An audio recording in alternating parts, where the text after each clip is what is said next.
So, welcome everyone. This evening we have the pleasure of welcoming Father Michael Ward. Father Michael is a theologian and literary critic, renowned for his works on theological imagination, particularly in the writings of C.S. Lewis. A leading authority in the field, he is the author of the award-winning and best-selling Planet Narnia, The Seven Heavens in the Imagination of C.S. Lewis, which was published by fittingly Oxford University Press, and co-editor of the Cambridge Companion to C.S. Lewis. He is a graduate of Oxford, Cambridge, and the University of St. Andrews, and he was ordained to the Church of England in 2005 before converting and then being ordained a Catholic priest within the personal Ordinariate of Our Lady of Walsingham in 2018. The title of his talk tonight is C.S. Lewis and the Catholic Church. So, Father Michael, thank you for joining us, and when you're ready. Thank you very much. Good evening, everybody. C.S. Lewis and the Catholic Church. In 1933, a book was published called The Pilgrim's Regress by a little-known Oxford don who was in his mid-30s. He was called Clive Staples Lewis, who had not published a book under his own name before. And this allegorical account of his conversion to Christianity didn't do very well. But it received a few half-decent reviews, including, interestingly, from the Downside Review, Catholic publication, which declared that the author has made a notable contribution to Catholic literature. Another review by Norman Pittenger, who was then the name to conjure with, summarized the book by saying that Lewis's pilgrim lands up in the end in a resting place which we fancy is none other than the Church of Rome. Anglicans may wish that he had come their way, but Mr. Lewis, who is a Roman Catholic, does not see it so. Now, of course, C.S. Lewis was not then, nor had ever been, nor would ever be a Roman Catholic, and he was bemused and slightly annoyed at being so misunderstood. Part of the misunderstanding arose from the fact that the final stages of his pilgrim's journey in this book are directed by a character called Mother Kirk. And because of the common Catholic habit of referring to Mother Church, some reviewers, and no doubt many general readers, assumed that Lewis was indeed representing Rome by means of Mother Kirk, and that the story recorded a pilgrimage towards her rather than towards anything resembling more generic or Protestant, or as Lewis would later come to call it, mere Christianity. But the misidentification has persisted, at least in some quarters. I was reading Jonathan Franzen's 2001 novel, The Corrections, a few years back, in which Lewis is again described as a Catholic, meaning a Roman Catholic. And indeed, if you look at just one side of Lewis's theological and spiritual portrait, he does look very Catholic. He fasted from meat on Fridays. He had a high view of natural theology. He went regularly to confession, which is not at all a common practice in the Anglican Communion. He believed in the real presence of Christ in the Blessed Sacrament, and in the importance of frequent Holy Communion. He believed in purgatory and in the efficacy of prayers for the dead. He had a great respect for the ordained priesthood, which he insisted was an office only a man could hold. He was profoundly impressed by the Shroud of Turin and hung a picture of it on his bedroom wall. And he adopted a stance on contraception that was much, much closer to the Catholic view than the typical Anglican one.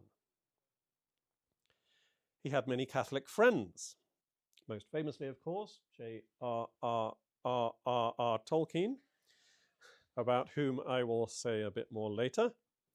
Also Tolkien's son, Christopher. His doctor, Robert Havard, was a Catholic. Gervase Matthew, the Dominican, was among his circle. Jim Dundas Grant, Colin Hardy, Jack Bennett are other names. All these men were not only friends, but members of his circle, the Inklings, that often met at the Eagle and Child. In fact, so many of the Inklings were Catholics that one of the Anglicans in the group, Hugo Dyson, threatened to leave if any more damn papists joined. Outside the Inklings, other close Catholic friends included Dom Bede Griffiths, to whom Lewis dedicated his autobiography, Surprised by Joy, and George Sayer, at whose house in Malvern Lewis often stayed for holidays in later years. Lewis had respectful professional contacts with Catholic colleagues at Oxford, including none other than Ronald Knox, the university's Catholic chaplain at the time, and Father Martin Darcy, who was then master of Campion Hall. Lewis had a long and warm correspondence in Latin with Don Giovanni Calabria, founder of the Congregation of the Poor Servants of Divine Providence in Verona, who was later canonized by Pope John Paul II. In this book, there's C.S. Lewis. In this book, C.S. Lewis and the Catholic Church, Joseph Pearce lists dozens of notable people who became either Catholic immediately or first Protestant and then Catholic, thanks in significant part to their reading of Lewis's works. They include Walter Hooper, who became Lewis's secretary and editor and biographer, and then in the 1980s a Catholic. Sheldon Van Nauken, whose memoir A Severe Mercy some of you may have read, well worth reading if you haven't. Al Cresta, Father Dwight Longenecker, Mark Brumley of Ignatius Press, Lyman Stebbins, whom I'll be coming back to in a bit, Rhonda Chervin, Tom Howard, Ian Hunter, Peter Kraft, Lorraine Murray, Kevin O'Brien, Carl Olson of Catholic World Report, Richard Purtill, Jean Wolfe, Thomas Stork. There are others. And if I may intrude myself into this list, I would say that my own path to the Catholic Church would not, as far as I can tell, have happened without the influence of Lewis's writings. Ross Douthat, the American journalist, remarks, "You start reading C.S. Lewis, then you're reading G.K. Chesterton, then you're a Catholic." I knew a lot of people who did that in their 20s. And it's not just converts who have found Lewis's work helpful. Plenty of cradle Catholics, too, have spoken warmly of the impact of Lewis's writings on their lives. Bishop Robert Barron of Word on Fire has broadcast an admiring piece about Lewis's dream vision story, The Great Divorce. Pope John Paul II, Saint Pope John Paul II, praised The Four Loves. The late Pope Benedict XVI, while he was still Cardinal Ratzinger, spoke highly of the abolition of man. And in a public letter released only last year, Pope Francis quoted approvingly from An Experiment in Criticism. So that's my introduction over. Here we have a man who is sometimes mistaken for a Catholic, who has many Catholic beliefs, many Catholic friends, who has been praised by several popes, and who is often cited as having helped people convert to the Catholic Church. But intriguingly, ironically, paradoxically, Lewis never followed his own lead. And the extent to which he ever wanted to become a Catholic is unclear. On the one hand, it sounds like he sometimes wanted to. At any rate, 2 weeks after Lewis's death, Father Guy Brinkworth, a Catholic priest, discussed in the pages of the tablet an exchange of letters that he said he had had with Lewis in the 1940s. In the letters I received from him, Father Guy Brinkworth said, Lewis time and time again asked specifically for prayers that God might give him the light and grace to make the final gesture. That is to say, the final gesture of submission to the Catholic Church. He even went so far as to ask in a postscript to one of his letters for prayers that the prejudices instilled in me by an Ulster nurse might be overcome. However, these letters to Father Brinkworth haven't survived, and I am myself just a little bit doubtful that he has remembered their contents accurately. And that's because there seems to be much better evidence that Lewis consistently held that the Catholic Church was mistaken on certain matters, and for all his warmth to Catholicism in certain areas, he maintained a distinct coolness in others, and never really came close to converting. When his doctor, the Catholic Robert Havard, asked Lewis whether he wasn't tempted to swim the Tiber, Lewis claimed that the Catholic Church had embraced heresies, both with the position it gives to the Virgin Mary and with its doctrine of papal infallibility. George Sayer reports that Lewis bought a Roman missal and skimmed through it, but he could not see that it contained much of value that was not part of the Anglican services. And, Sayer adds, there is no evidence that Lewis ever seriously considered becoming a Catholic. It has been remarked, therefore, that vis-à-vis the Catholic Church, Lewis was a modern-day Moses. He led people to the promised land, but didn't enter it himself. Now, you might ask why a Catholic group like this one tonight. I'm assuming we're all Catholics, but if you're not, welcome. You might ask why a group such as the Newman Society should be interested in C.S. Lewis. Why spend an evening hearing about this man who, at least in a couple of respects, thought we were all a bunch of heretics? Well, there are several reasons why it's worth paying attention to Lewis.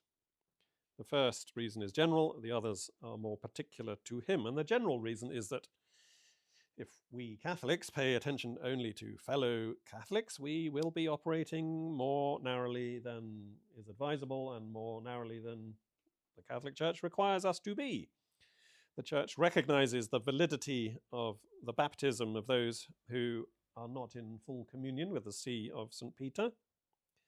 And if we look at the decree of ecumenism from the Second Vatican Council, Unitatis Redintegratio, we read, Catholics must gladly acknowledge and esteem the truly Christian endowments from our common heritage which are to be found among our separated brethren. It is right and salutary to recognize the riches of Christ and virtuous works in the lives of others who are bearing witness to Christ, sometimes even to the shedding of their blood. For God is always wonderful in his works and worthy of all praise. Nor should we forget that anything wrought by the grace of the Holy Spirit in the hearts of our separated brethren can be a help to our own edification. Whatever is truly Christian is never contrary to what genuinely belongs to the faith. Indeed, it can always bring a deeper realization of the mystery of Christ and the Church. So that's the general point. Catholics need to remember that non-Catholic Christians are our brothers and sisters in Christ, even though our communion with them is impaired. We can learn, and we ought to be willing to learn from these our separated brethren, spending time with them, respecting them, reading them, and wherever possible, working alongside them in building God's kingdom.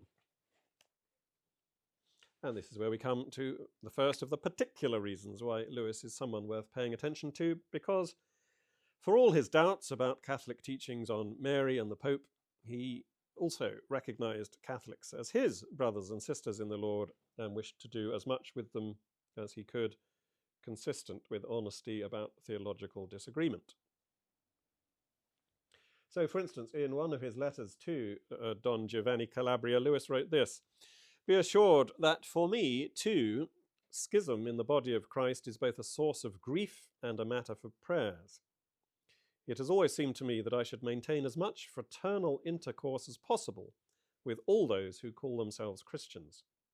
If all were actively to do this, might we not hope that this unity of love and action over many years would proceed, not to say foster, an eventual reunification of doctrines?" Elsewhere, he writes to Calabria, "Common perils, common burdens can, by God's grace, contribute much to the healing of our divisions.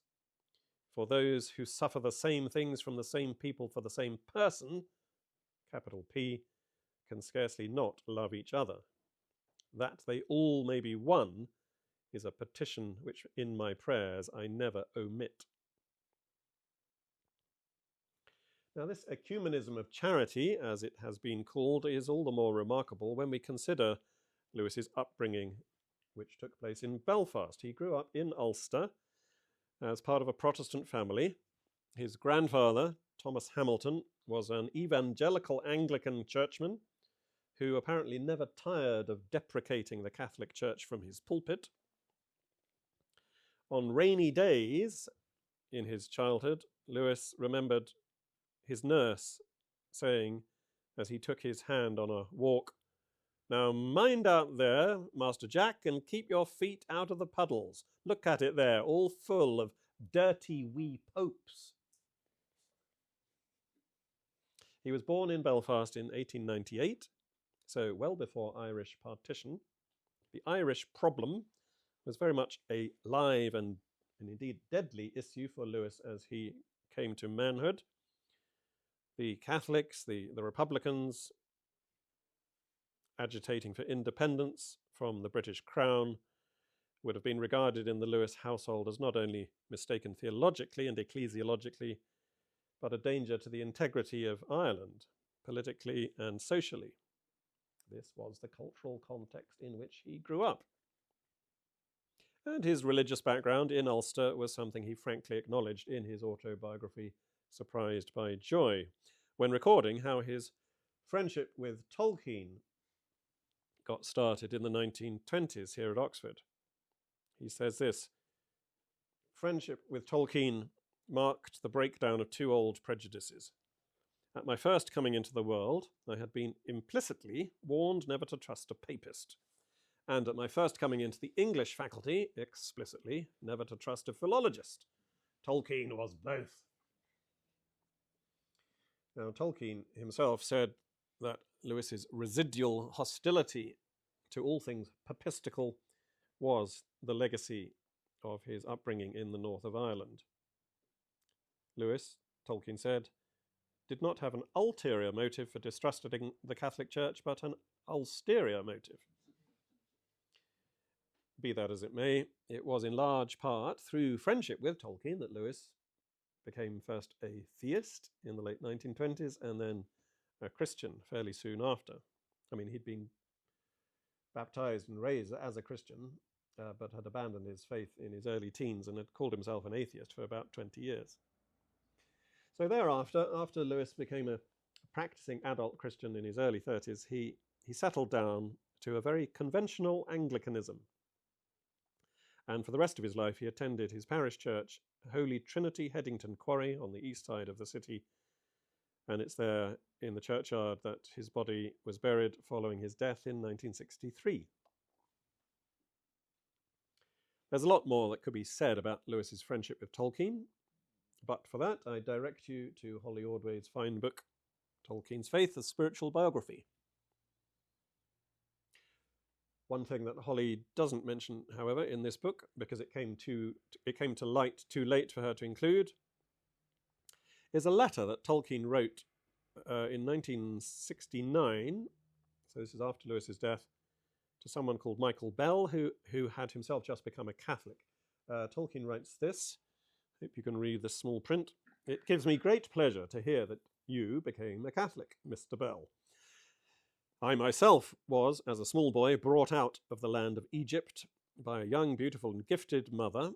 She died in a few years, largely owing to the poverty and griefs that followed her conversion. The spirit of Ian Paisley was then almost normal.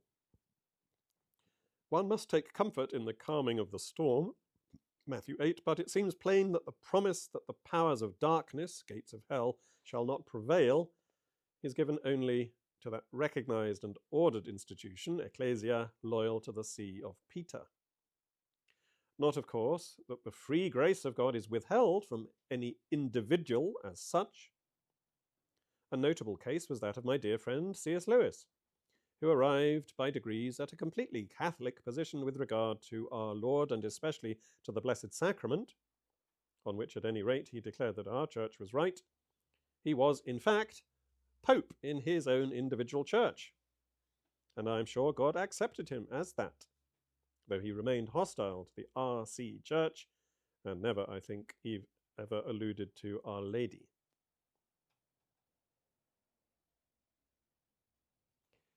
You probably know what he means by Ian Paisley, but it's interesting that even in 1969, Tolkien is referring to this man, a Northern Irish politician and clergyman of some denomination, who even in the 1980s, these are two pictures from the 1980s, were still protesting vehemently against all things Catholic.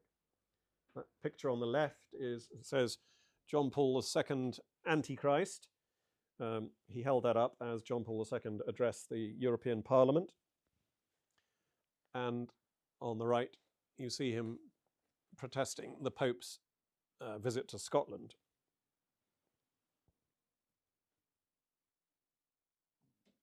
And the spirit of Ian Paisley, Tolkien is saying, was very current when his own mother converted in the early 20th century. And you can see how Lewis, growing up in a culture which could breed a politician who could get away with that kind of activity, Lewis was having to go against the grain continually in advancing ever more in a Catholic direction. So, given Lewis's Ulster upbringing and his doubts about Marian and papal doctrines, it's indeed remarkable that he became so charitably disposed to Catholics and Catholicism.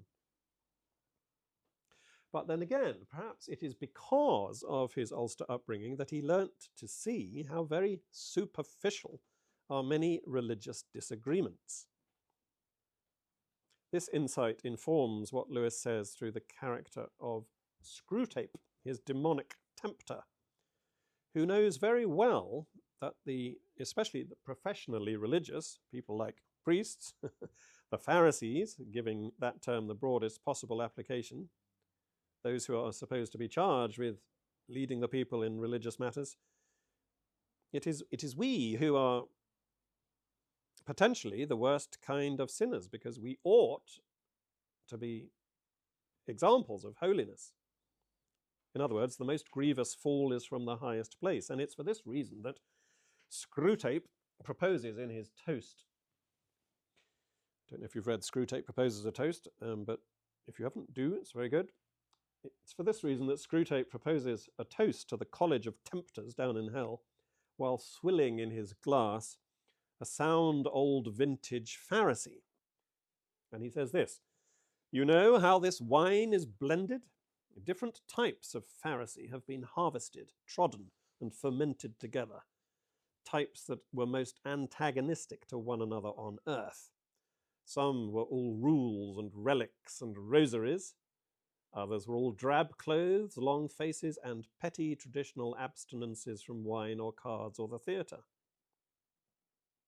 In other words, papists and Puritans. Both had in common their self-righteousness and the almost infinite distance between their actual outlook and anything the enemy, God, really is or commands.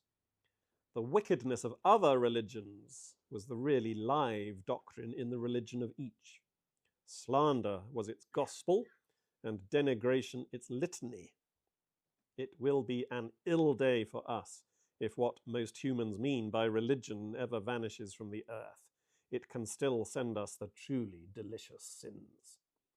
The fine flower of unholiness can grow only in the close neighborhood of the holy. Nowhere do we tempt so successfully as on the very steps of the altar. And then in the better known work, the earlier work, the Screwtape Letters, Screwtape recommends that if a human being can't be prevented from becoming a Christian, he should at least be constantly tempted to tribalism within the body of Christ. A Christian should be made to think of theological doctrines only insofar as they provide opportunities for exacerbating party spirit. Screwtape says this: "The real fun is working up hatred between those who say Mass, or Mass, and those who say Holy Communion, when neither party could possibly state the difference between, say, Richard Hooker's doctrine and Thomas Aquinas's in any form which would hold water for 5 minutes." In other words, party spirit is bad enough, but party spirit based on ignorance is even worse, or even better from the demonic point of view. So having been born and raised in one of the most sectarian Christian environments in the world, I mean, it's still pretty divided in the north of Ireland now, but much, much better than it was in Lewis's day. But Lewis was well placed, having been raised there, to observe the petty-mindedness and ignorance of many ecclesiastical disputes, and the brilliance of his screw-tape satire provokes the laughter of recognition and relief. Lewis himself could, no doubt, I suspect, give a fairly watertight definition of different Eucharistic doctrines as held by Richard Hooker and Thomas Aquinas, but he didn't like to talk about divisive theological matters, not even much in private correspondence. In a letter to Alan Griffiths, Dom Bede Griffiths, who became the Benedictine monk, Lewis stated his position forthrightly. I had better say once and for all that I do not intend to discuss with you in future, if I can help it, any of the questions at issue between our respective churches.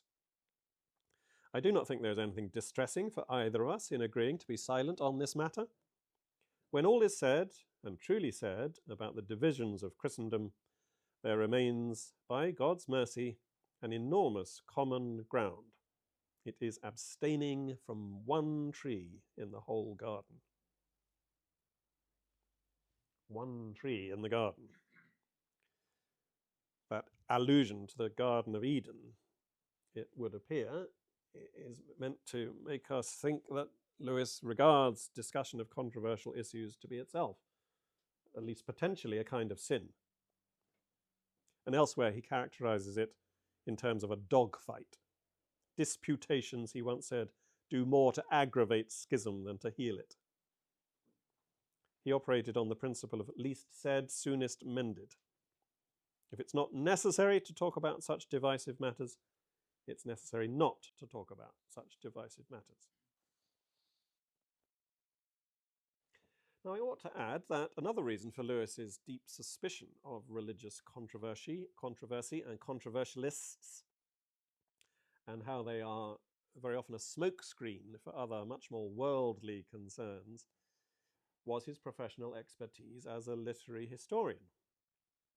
He was fellow and tutor in English at Magdalen for 30 years, focusing on the Middle Ages and the Renaissance. And the biggest book he ever wrote was this, English Literature in the 16th Century, Excluding Drama, part of the Oxford History of English Literature, or Oh Hell, as he called it. It took him 15 years to write this book. And in this volume, he obviously has to tackle some of the religious literature of the controversies of the 16th century and the English Reformation. Let me read you a meaty paragraph where he says this: the process whereby faith and works became a stock gag in the commercial theatre of the 16th century is characteristic of that whole tragic farce which we call the history of the Reformation. The theological questions really at issue have no significance except on a certain level, a high level of the spiritual life. They could have been fruitfully debated only between mature and saintly disputants in close privacy and at boundless leisure. Under those conditions, formulae might possibly have been found which did justice to the Protestant, I had almost said the Pauline assertions, without compromising other elements of the Christian faith. In fact, however, these questions were raised at a moment when they immediately became embittered and entangled with a whole complex of matters theologically irrelevant, and therefore attracted the fatal attention both of government and the mob. When once this had happened, Europe's chance to come through unscathed was lost. It was as if men were set to conduct a metaphysical argument at a fairground, in competition, or worse still, forced collaboration with the cheapjacks and the roundabouts, under the eyes of an armed and vigilant police force who frequently changed sides. Each party increasingly misunderstood the other and triumphed in refuting positions which their opponents did not hold. Protestants misrepresenting Romans as Pelagians, believers in works, as it were, or Romans misrepresenting Protestants as antinomians, those who thought the law didn't matter at all. End of quote. So, both from his Ulster upbringing and from his study of the 16th century, Lewis had good reason to cast a very jaundiced eye over matters ecclesiological.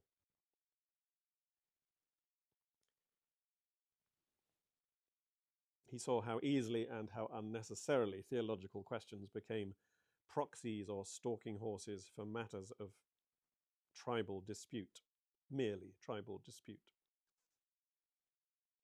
And even in private correspondence, as we've seen, Lewis didn't much like being drawn on his view about the fault line between Catholics and Protestants. One exception, almost the only exception to this general rule in his published correspondence, was a letter he wrote in 1945 to an American Episcopalian called Lyman Stebbins. I mentioned him earlier. Stebbins had been considering the claims of Catholicism and wrote to Lewis asking for his advice on the question. Lewis outlined some of the principles that guided him on the matter and added, "However you decide, best wishes," and asked to be kept in his prayers. Now, I don't have time to read Lewis's letter to Stebbins. It's quite long and quite interesting, so you might want to look it up in the collected letters. But in any case, it's hardly worth reading because it qualifies, in Stebbins' own words, which I completely agree with, as the stupidest thing Lewis ever wrote. Stebbins replied to this stupid letter from Lewis, pointing out the inconsistencies in Lewis's position, but apparently didn't receive a further response. And interestingly, Stebbins was received into the Catholic Church the following year and went on to found an organization called Catholics United for the Faith. Now, the fact that Lewis didn't engage Stebbins further is revealing. He wasn't anxious to prevent people from becoming Catholics. However you decide, best wishes. He seems simply to have had little or no patience with the question. Haven't we better things to do? He asked another correspondent. So Lewis saw that religious disputes are often superficial or irrelevant, or that they are covers for other issues, and that there can be a temptation to keep picking at such disputes as one picks at a scab, when often the wisest thing is to ignore it and just wait for it to heal. And it's this attitude, I think, that largely informs his best-known work of non-fiction, Mere Christianity, published in 1952, but which originated as 4 series of broadcasts over the radio on the BBC during the Second World War. This is not the first edition cover. It's the edition that I grew up reading. I think I was about 13 when I first read Mere Christianity.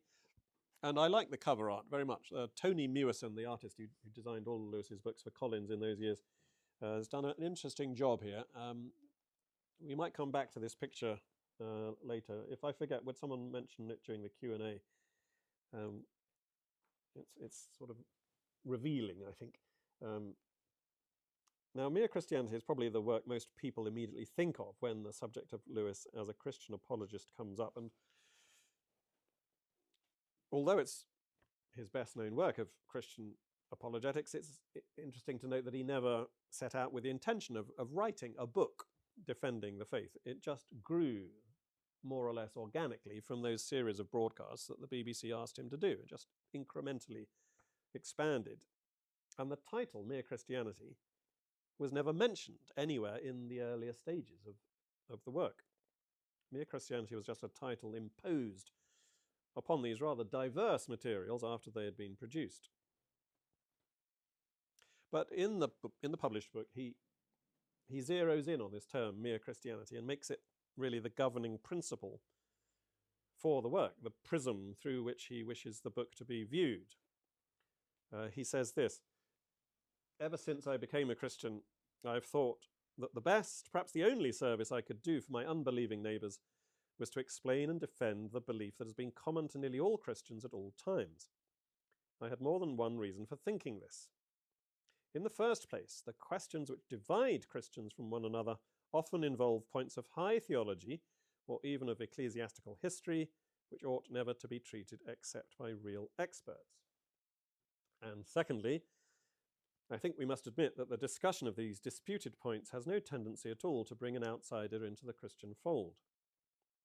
Finally, I got the impression that far more and more talented authors were already engaged in such controversial matters than in the defense of what Richard Baxter, the 17th century Puritan preacher, calls mere Christianity. That part of the line where I thought I could serve best was also the part that seemed to be thinnest, and to it I naturally went. Elsewhere in the preface to Mere Christianity, he says this: "The reader should be warned that I offer no help to anyone who is hesitating between two Christian denominations." Denominations in inverted commas. "You will not learn from me whether you ought to become an Anglican, a Methodist, a Presbyterian, or a Roman Catholic. This omission is intentional. Even in the list I have just given, the order is alphabetical. There is no mystery about my own position. I am a very ordinary layman of the Church of England, not especially high, nor especially low, nor especially anything else. But in this book, I am not trying to convert anyone to my own position." Now, as we've seen, Lewis was pretty high. When he says he's not especially high, what he means is that he's not an Anglo-Catholic of a partisan kind. He just happens to have beliefs and habits that take him, as it were, up the candle within Anglicanism. But he's not a tub-thumping Anglo-Catholic. And in any case, I am not trying to convert anyone to my own position. He goes on to explain that the second section of the book, where he talks about the incarnation and the atonement, he has had vetted by clergymen of 4 differing traditions, those same that I just mentioned: Anglican, Methodist, Presbyterian, and Catholic, asking for their criticism. The Roman Catholic critic was Dom Bede Griffiths, his Benedictine friend. Having explained all that, he remarks this: "So far as I can judge, the book, however faulty..." So he's talking about the book to which this preface is the introduction. "So far as I can judge, this book, however faulty in other respects, did at least succeed in presenting an agreed or common or central or mere Christianity. In that way, it may possibly be of some help in silencing the view that if we omit the disputed points, we shall have left only a vague and bloodless highest common factor. The HCF turns out to be something not only positive but pungent, divided from all non-Christian beliefs by a chasm to which the worst divisions inside Christendom are not really comparable at all. If I have not directly helped the cause of reunion, I have perhaps made it clear why we ought to be reunited. Certainly I have met with little of the fabled odium theologicum from convinced members of communions different from my own. Hostility has come more from borderline people, whether within the Church of England or without it, men not exactly obedient to any communion. This I find curiously consoling. It is at her centre, where her truest children dwell, that each communion is really closest to every other, in spirit if not in doctrine. And this suggests that at the centre of each there is a something or a someone, capital S, who against all divergencies of belief, differences of temperament, all memories of mutual persecution, speaks with the same voice. And he concludes the preface, there's a good deal more than what I'm quoting, he concludes the preface very ironically with the following observations. I hope no reader will suppose that mere Christianity is here put forward as an alternative to the creeds of the existing communions, as if a man could adopt it in preference to congregationalism or Greek orthodoxy or anything else. Mere Christianity is more like a hall out of which doors open into several rooms. If I can bring anyone into that hall, I shall have done what I attempted. but it is in the rooms, not in the hall, that there are fires and chairs and meals. The hall is a place to wait in, a place from which to try the various doors, not a place to live in. For that purpose, the worst of the rooms, whichever that may be, is, I think, preferable to the hall. It is true that some people may find they have to wait in the hall for a considerable time, while others feel certain almost at once which door they must knock at. I do not know why there is this difference, but I am sure God keeps no one waiting unless he sees that it is good for him to wait. When you do get into your room, you will find that the long wait has done you some kind of good which you could not have had otherwise. But you must regard it as waiting, not as camping. You must keep on praying for light. And of course, even in the hall, you must begin trying to obey the rules which are common to the whole house. And above all, you must be asking which door is the true one, not which pleases you best by its paint and panelling. In plain language, the question should never be, do I like that kind of service, but are these doctrines true? Is holiness here? Does my conscience move me towards this?